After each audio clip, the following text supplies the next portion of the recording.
Today, I'm delighted to have Laura Lee join me from Molson Coors on the B2B Insights podcast. The history of the Molson company dates back to the 1700s, but in 2005 it merged with Coors to become the third largest brewer in the world, with revenue of over $10 billion. You may not be aware of all the brands that Molson Coors supply. For example, here in the UK, brands include Carling, Blue Moon, Staropramen, Doombar, and of course Coors Light. With the recent pandemic, the hospitality sector has been hit hard, but this hasn't changed the focus Molson Coors has put on their customer-first philosophy. If you're interested in how CX can change the face and direction of a global company, then this is certainly the podcast for you. So welcome to the CX Practitioner Series, Laura. Thanks, Nick. It's great to be here. Great to see you, and thank you for the invite. No, not at all. And it's been a tough time, hasn't it? But I think, hopefully over the course of the next half an hour, we'll cover that off, as well as some of that wider journey of where Molson Coors started and where you are today. Yeah, happy to.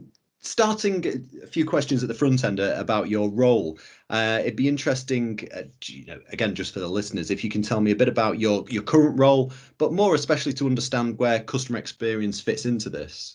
Yeah, of course. So my role at the moment is strategy director for Western Europe. So I look after, I look after anything that kind of tips to opportunity or risk. So anything that kind of supports our growth agenda. That could be new brand, digital tools and technology, insight. It could be anything that kind of is going to move us forward, as well as all the glamorous risk stuff. So everything from the likes of Brexit, regulatory change around plastics, kind of health conscious consumers, anything in that space. And for me, customer experience probably sits right bang in the middle of both opportunity and risk, really. So it's an absolute pillar in our strategy, but also a pillar within my direct team. Yeah.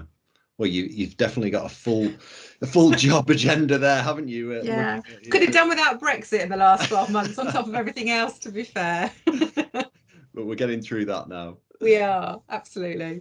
I mean, looking at you, and I was looking on LinkedIn at your work history, and brewing definitely must be in your blood, having worked in the sector for nearly all your professional life.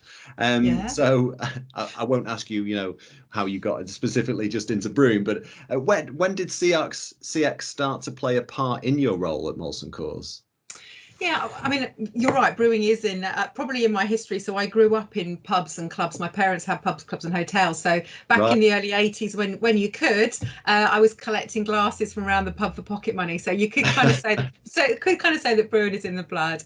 I joined Molson Coors back in 2008, and at that time I was in sales roles.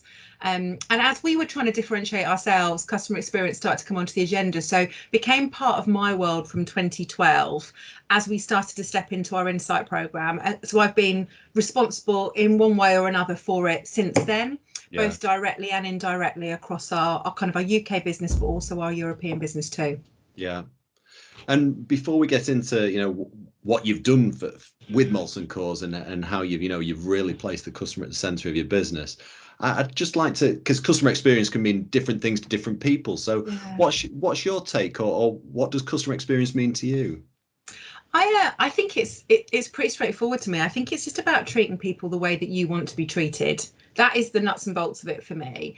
I think it's all about, and we've talked to it before, setting, managing, meeting expectations, doing what you say you're going to do, keeping your promises, telling people early if you can't.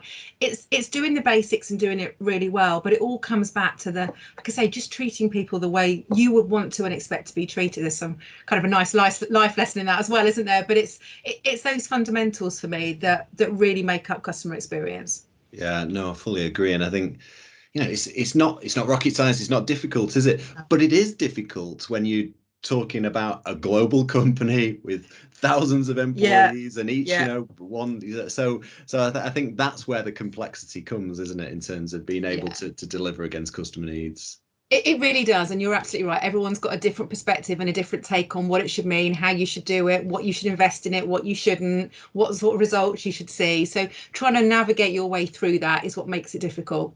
Yeah. Well, I know that Molson Coors have done some fantastic things to get the customer front of mind in some of those back office functions as well. And we'll cover off those, I'm sure, as we go through the conversation. But in terms of the origins of customer centricity at Molson Coors, how and when did the customer experience journey start at the company?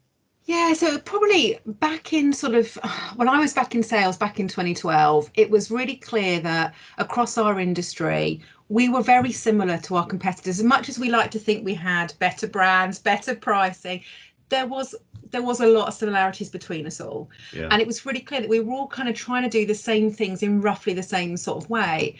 The one space that there was really around the service offer. And at that time, we were trying to branch into being more of a wholesaler. So there was more of an opportunity for people to connect with our teams.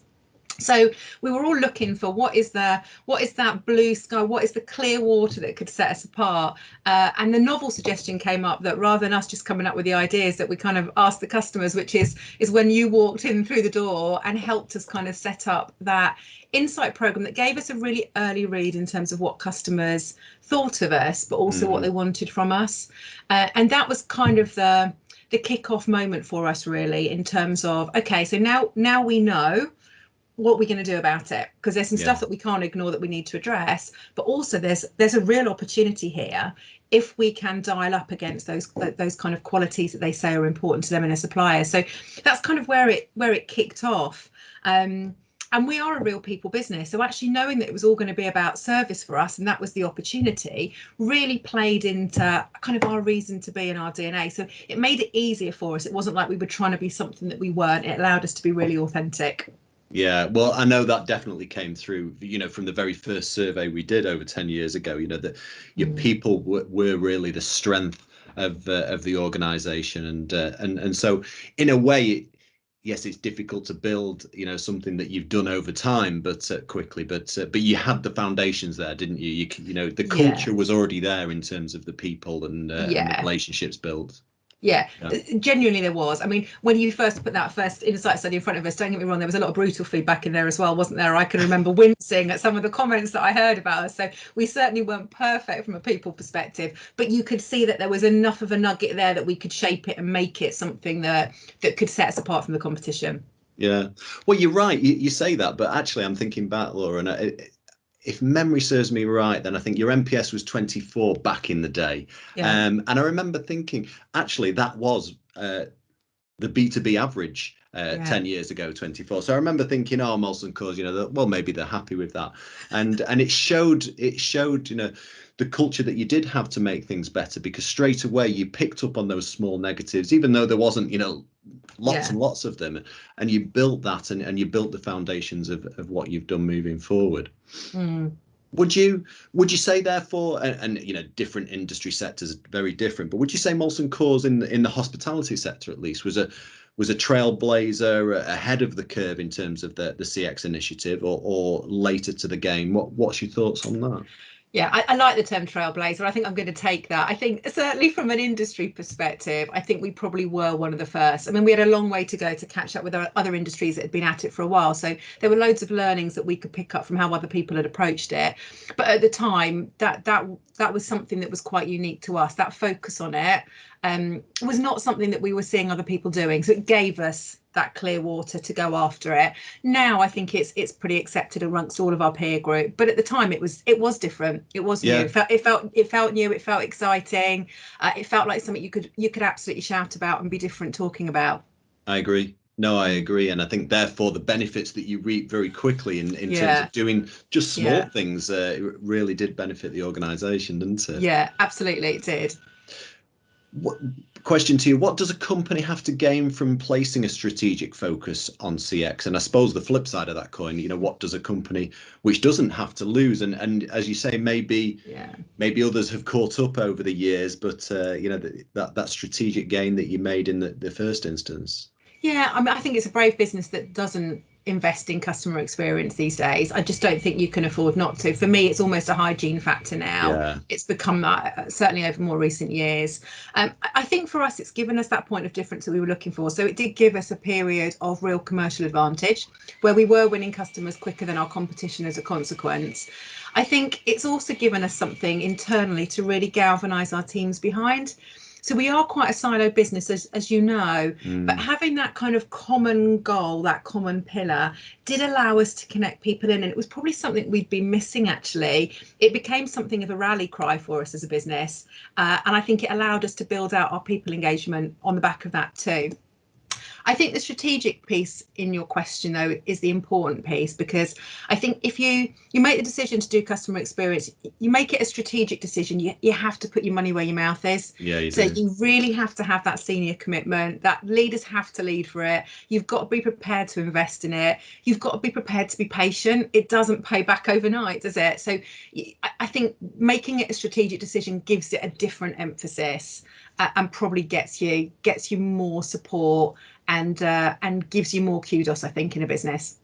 I agree, and I think I've been party to some of the senior leadership Molson Coors in meetings I've been in. I've heard videos, but Simon Cox, he started this in the UK, I suppose, and he ran with that initiative, and it gathered momentum and legs, and then went global as well. But you're right, it does need to have that key stakeholder from the top that's talking that from a strategic element to it.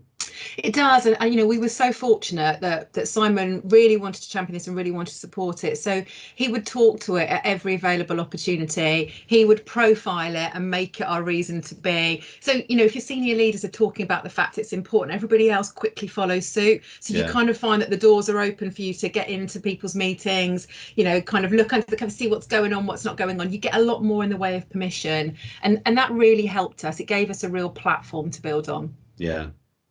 What I really like about Molson Coors is that you're both a B2B company supplying the likes of pubs, bars, restaurants, hotels, but also a B2C company or a B2B2C company providing homeowners with their favourite brands through the off-trade channels, supermarkets, off-license. Yeah.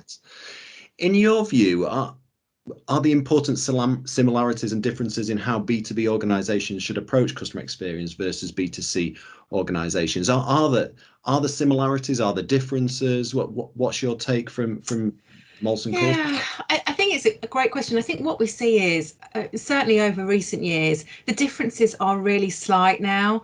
I think, when we started out, we were probably in that, I don't want to use the word arrogant, complacent might be a better one really, place of we were a big enough supplier with big enough brands, people would come to us because we were the people to work with. That only lasts for so long, doesn't it? We're certainly not in that world now. So I think you do have to raise your game, and you do have to think about your customers in the same way that, B2C businesses have been doing that for ages, putting themselves in the shoes of the consumers, working out how to make that shopping experience better for them, how to make life easier.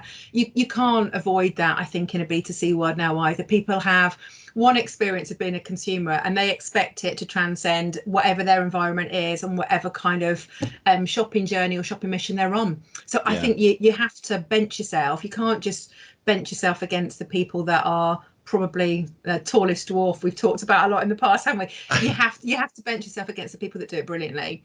And I think we realized quite early on that if we were only going to bench ourselves against our direct competitors, we were always going to look brilliant. But actually benching ourselves against people that were doing experience absolutely top end, and some of that would be some of the delivery companies, some of the high street retailers that were doing it great, was the way to go, and gave us a different level of tension internally. And you then start to throw all your processes up in the air to say, well, do you know what, if Next can deliver something overnight, why can't I? And you do start to challenge yourself differently, rather than, well, my customers are used to ordering day one for day three. Doesn't mean it should be right, does it? You kind of put a different tension in, I think. Yeah, you do. And I think it's our experiences from our consumer lives that come into that, and I think no matter which sector, there is this convergence, isn't there, between B2B and B2C. And hell, this pandemic and the whole digital disruption piece, I remember back in the early days, trying to get people to order online from Molson Coors was very difficult, but now it's commonplace. Absolutely, and that's one of the positives to have come out of the last 12 months actually, is everyone embracing that sort of digital space and allowing us to kind of talk to customers in a much easier way. It's kind of broken down some of the resistance to that. But you're right, I think you learn from absolutely different industries. I mean, we've stolen with glee from all sorts of different industries. We've done campaigns that the banks would have done around making it easy for people to switch their business in the past. So, we looked at what they were doing around moving people's direct debits and making that a 5-step process to switch your bank account. We did exactly the same thing in terms of winning a new customer over, to really talk about how easy it was. So I think you absolutely need to learn from those other industries. If I'd waited for that inspiration to come from my peer group, I might have been still waiting. Yeah. So you need to really set your sights differently, I think, and challenge yourself from other industry. Yeah.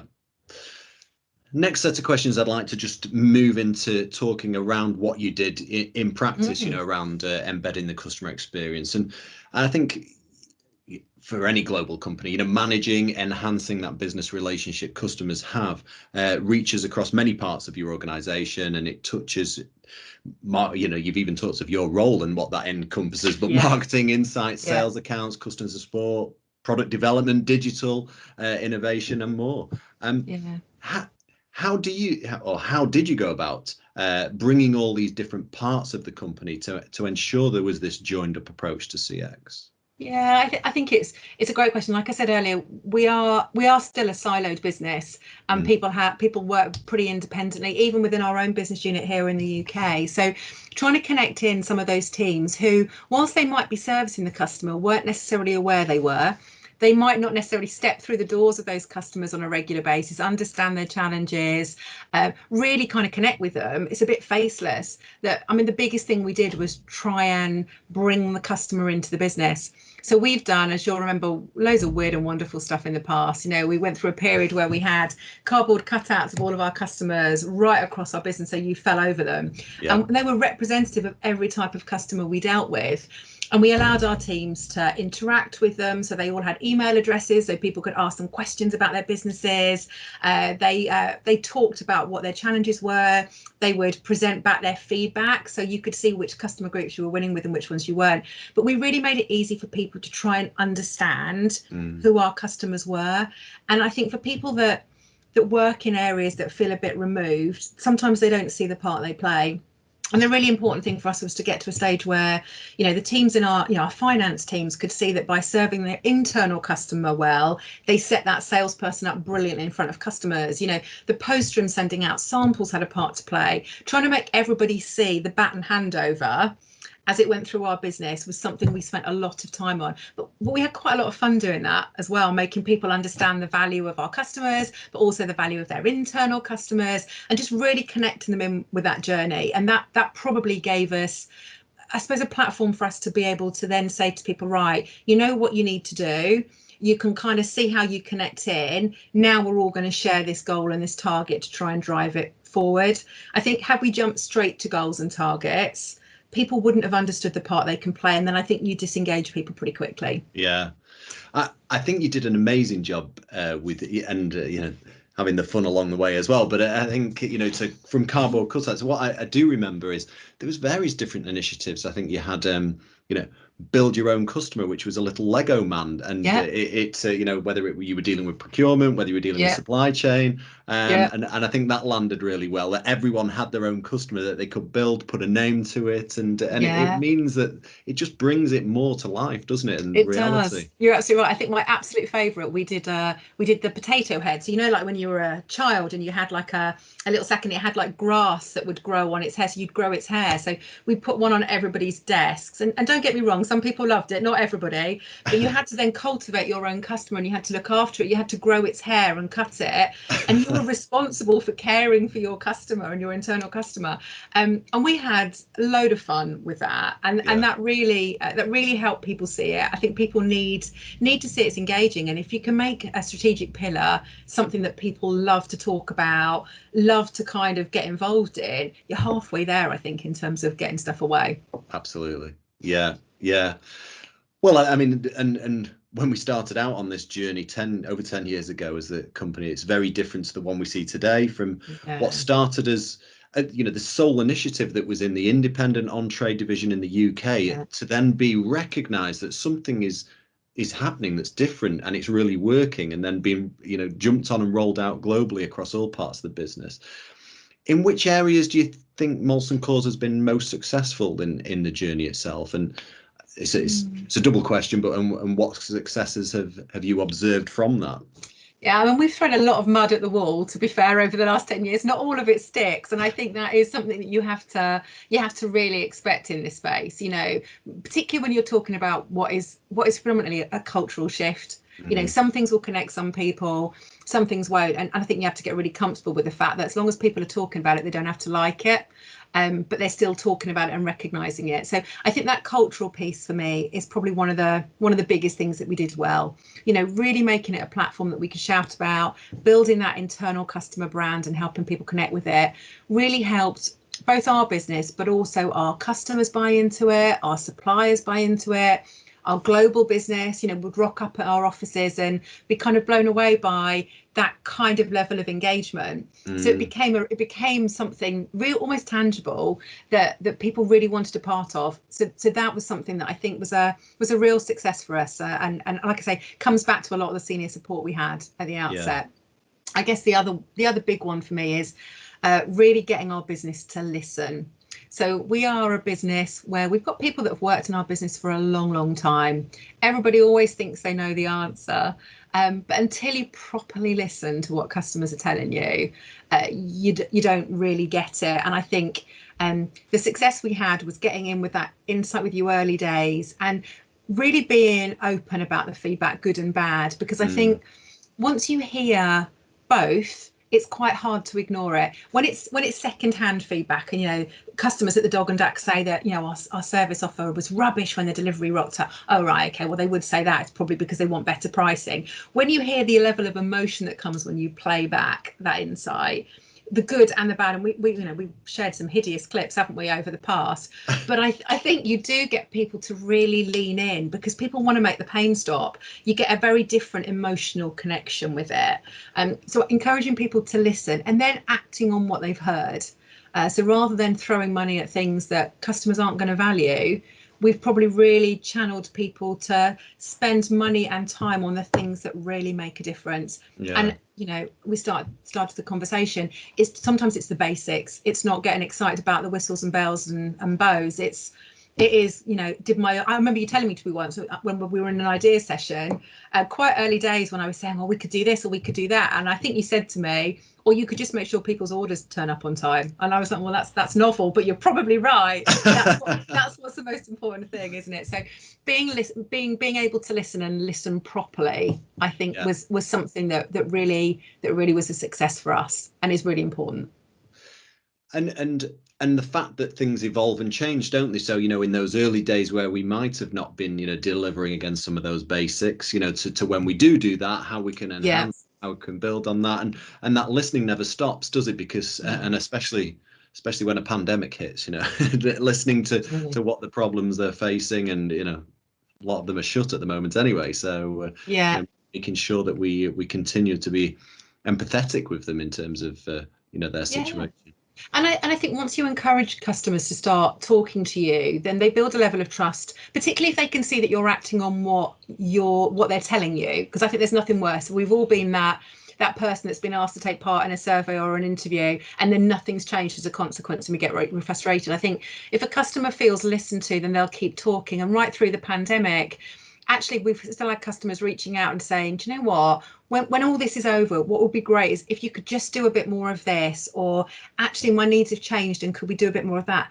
That's really helped us shape our service offer. So as we come out of the pandemic and lockdown releases, we've got different set of tools, probably slightly different offerings. We've been able to still keep working on what that experience looks like whilst the outlets are closed. And I think that's been really important. Yeah.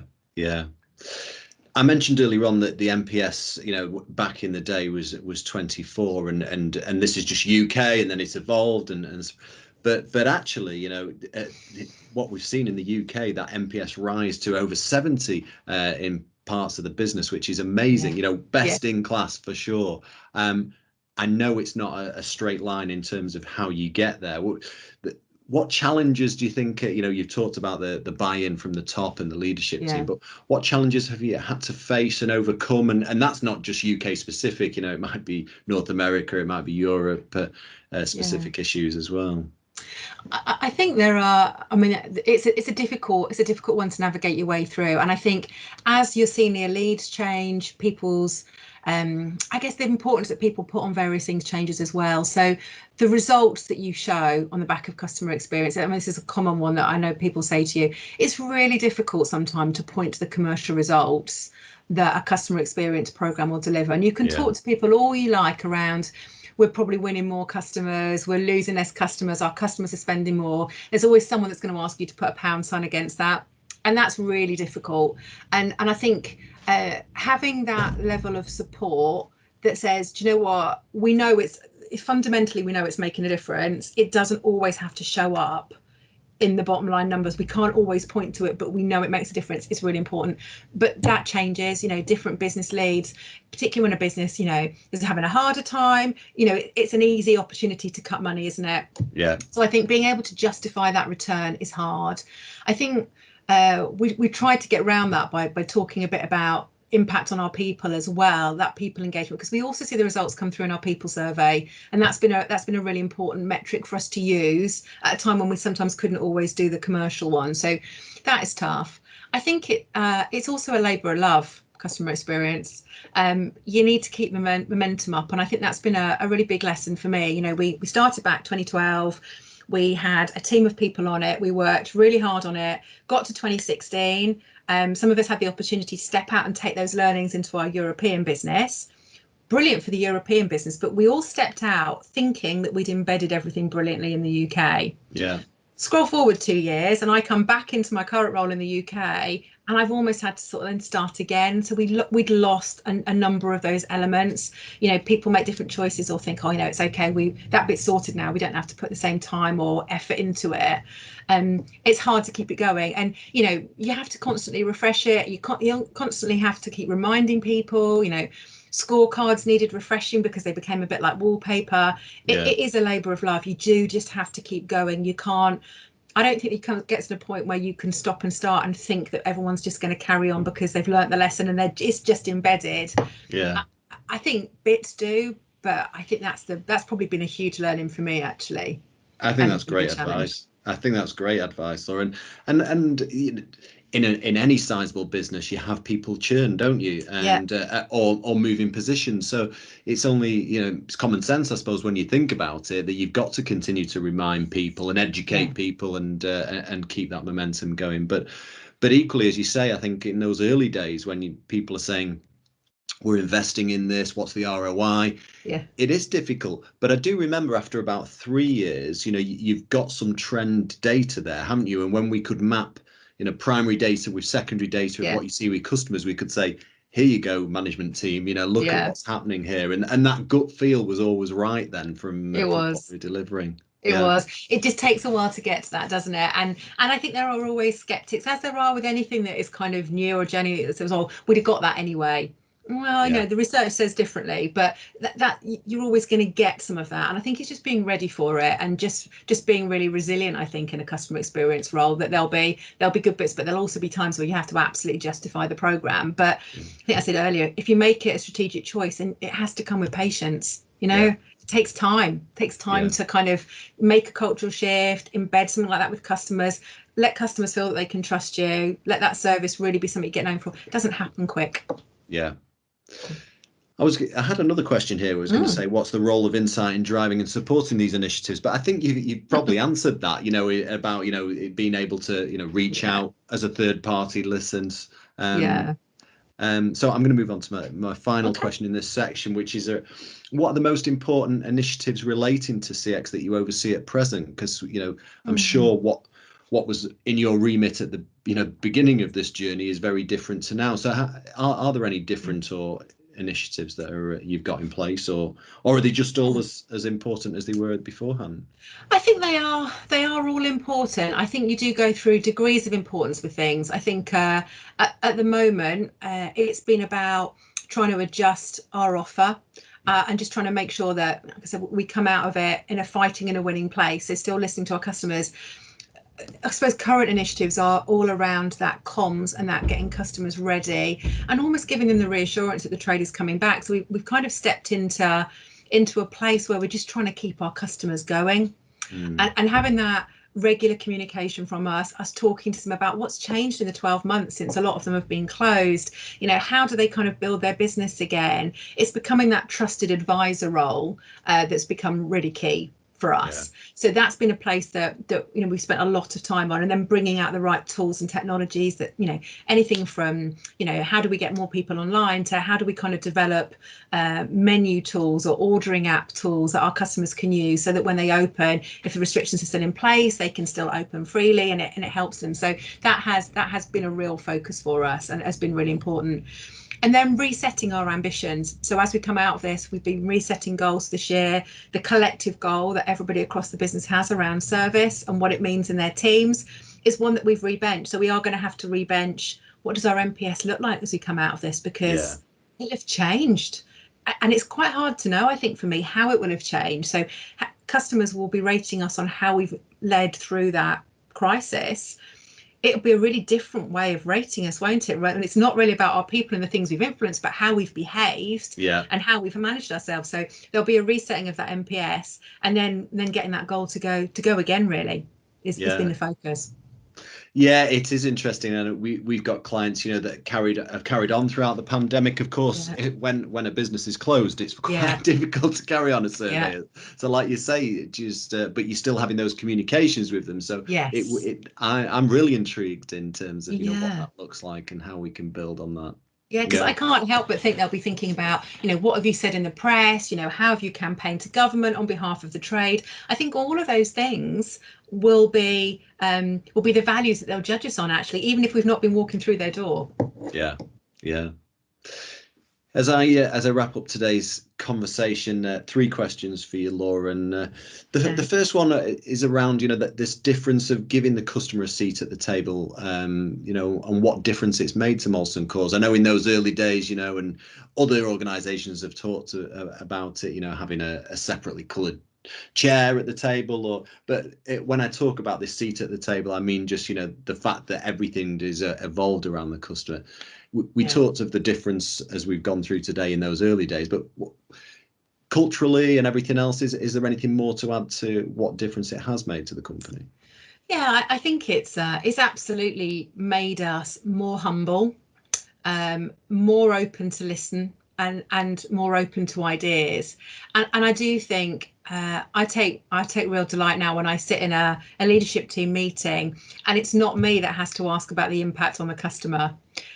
So I think everybody is much more mindful of that now. So from those early days where we physically had a cardboard cutout in the room, or we were playing the insight, that level of knowledge and appreciation of the customer now guides our decisions far better. And like I said, there's nothing better than being the person responsible for the customer who isn't the one that has to bang on about championing the customer. It's great when you hear your colleagues doing that. So I think that has taken us to a really different place, and it's something we're really proud of.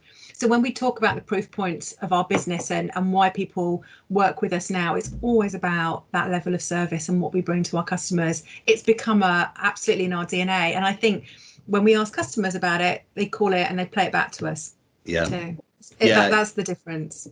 You do. You see it in the verbatims, even when we're interviewing customers, don't you? They talk of the values of what you're looking to deliver against. Yeah, absolutely.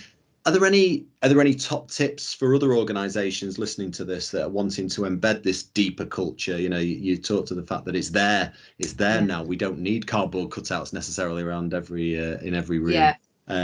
And if so, how should they measure its success? How do you do that at Molson Coors? Yeah, I think in terms of kind of tips and advice, I think you have to be loud. You have to have senior leads leading for it. Otherwise, it's always going to be hard. But I think you have to make it fun. I mean, there's all sorts of commentary around, and it makes me smile. Happy employees equates to happy service. There is absolutely something in it. Whilst the expression might feel a little trite, it's absolutely true. And if you can have fun with something and engage people behind it, you're going to have a much greater chance of success. I find it much easier to get things away now because people think of it fondly internally. So for me, that's been an absolute tip that I would share. I do think it's tough. I do think you have to be pretty resilient to work in customer experience, but I think the rewards are great actually over time when you can start to see the dial shift. It's brilliant. Yeah, for sure. And in a similar vein, I mean, we have come a long way together. Yes. Lots of work done on both sides. I mean, and on that journey, it's been recognised. You know, finalists at the Customer Experience Awards 2014. God, that seems a long time ago, doesn't it? But It does. But we came back. We learnt from that, and award winners in 2015.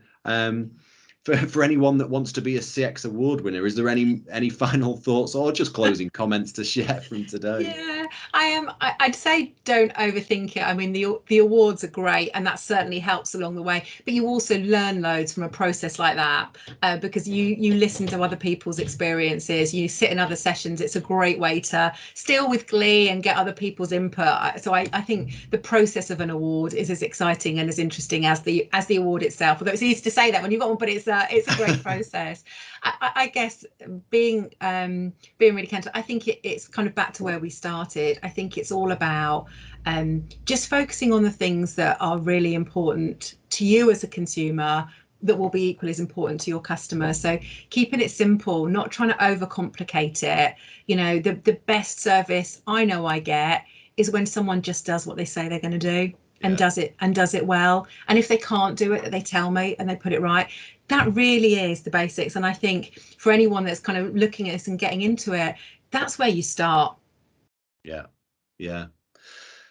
Well, Laura, as you've been talking today, I've written down some words that have really hit home to me in terms of, you know, for others to take away, to dissect all the great, gems that you've shared with us. And I think that, you know, I've written down simple, listen, focus, humble, open. I think, you know, all these words are really powerful words, you know, listening to the customer. But the one that hits me, and you've mentioned it a few times, is fun. And I do think, you know, it's come through on me speaking to you. Hopefully it's come through to the listeners. But it's definitely come through in terms of when I speak to the wider organisation, wherever I go in the world, within Molson Coors, that enthusiasm and fun to do something different for the customer. And it really has come through. So I need to applaud you, because I always put Molson Coors on a pedestal in terms of, you know, what brand have you worked with that's really got this and rolled with it, because it's not a short-term initiative. No. And for over 10 years you've been beating that customer drum, and you know, I'm really excited as we move into half 2 2021, at least, as the world starts to wake up again, and Molson Coors can really start to deliver that difference for the customers. So I need to thank you for all your time, your work over the years. I'm sure the customers will thank you for that too, and you and your team. But excellent advice given today. Oh, my pleasure. If like I say, it's something that I feel passionately about. So if there's some tips and hints in there that help other people to kind of get started, like I say, great environment to work in terms of customer experience, a great discipline, and one that should be fun. So that's and as I say, it's come through today, Laura. So thank you very much. Hopefully to all the listeners out there, you know, you've enjoyed it just as much as I have. And stay tuned for the next CX Practitioners podcast coming soon. Thank you.